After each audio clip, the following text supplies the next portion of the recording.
Hi, my name is Ariana Torres, and this is my story.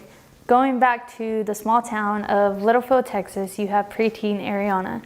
My mom is working a full-time job, 7 days a week, 12-hour shifts to support her 4 kids. So I was forced to grow up really fast. This led to me having a lot of big emotions that I just didn't know how to deal with. I was looking for love, acceptance, and validation, and I quickly found that I could find that within the world, or at least a version of it. I made a group of friends that weren't too good for me. I would sneak out of class, I would smoke weed, I would be involved in drama and obsess over boys. While I didn't get too much attention from boys, I turned to a homosexual lifestyle. Meanwhile, while I'm finding my way in sin, my mom's starting to find her relationship with Christ. So you see how the two would conflict. So my mom instead turned to abuse. While I don't blame her for it, she was trying to cope with the best way that she knew how. It turned me away from Christ. And in fact, he was represented to me so bad that I just downright hated him. I started to worship Satan instead, and I would pray to him often like you would pray to God. I'd ask him for money, for fame, and for freedom.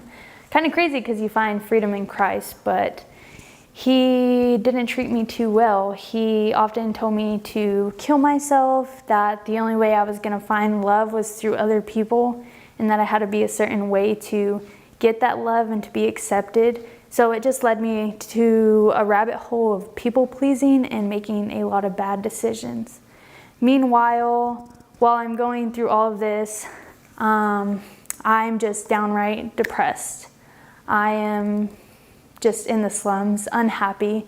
What's the meaning of life? What's my life about? Why am I not fulfilled when I have drugs, I have the world, I have friends, I have relationships? So going to college, me and my girlfriend broke up of 4 years, and we broke up because she started to find that relationship with God, and I just hated him even more, right? Because this God was taking everything from me, and I was never going to find love and acceptance from him, or at least that's what I was told, and that's what the devil was telling me. So I indulged myself in even more sin, thinking that that would solve the problem. I started partying more. Instead of just smoking weed now, I was doing coke, I was taking acid, I was lusting over men and women. It just left me even more unfulfilled and even more depressed. The consequences of sin led to me getting kicked out of my college apartment. And I always say God threw a deer in front of my car, because in the same week that I was kicked out of my apartment, I wrecked my car, which led to the changing of my life ultimately. I had to move back home. I had to get a new car, a new life, new job, new friends, because I was in a new town. And I remember the first night in my apartment, I said what I think was the most honest prayer I had ever had in my entire life up to that point. And it was simply, help me not make the same mistakes that I did last time.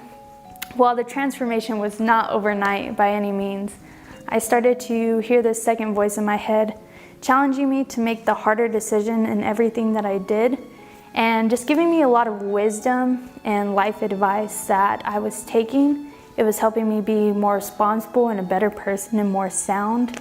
One of the first things the voice told me was, why are you going to act on emotion when emotion's always changing? And it's very true. I was definitely dependent on my emotions. If I was angry, I was going to do something because I was angry. I was impulsive. If I was sad, and that's it. I was depressed. I was going to lay in bed all day. And I was forced to reflect on my life and see how my emotions caused a lot of things in my life because I was choosing to act on them. And there were many things like that, and little wisdom and life lessons that I was taking and now applying to my life through this voice who was teaching me and evaluating my past life. I didn't know that it was God yet. I just kind of thought it was my own voice in my own head, and I was like, how smart am I? But I heard something on TikTok actually that said, his sheep know his voice. And something in my head just kind of like clicked at that moment. And I was like, oh wow, this is God. and He is teaching me and He is pursuing me. Mind you, I'm still a sinner at this point. I'm still smoking weed, I'm still drinking, I'm still partying, I'm still lusting after men and women. But He chose to meet me where I was at in that moment and chose to love me and show me a better life and to actually be fulfilled.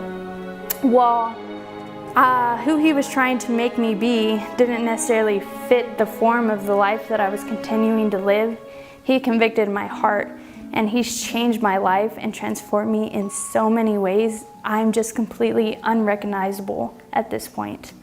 I got to become a part of a really cool church in college called Chi Alpha, and with them I went on a mission trip to Egypt.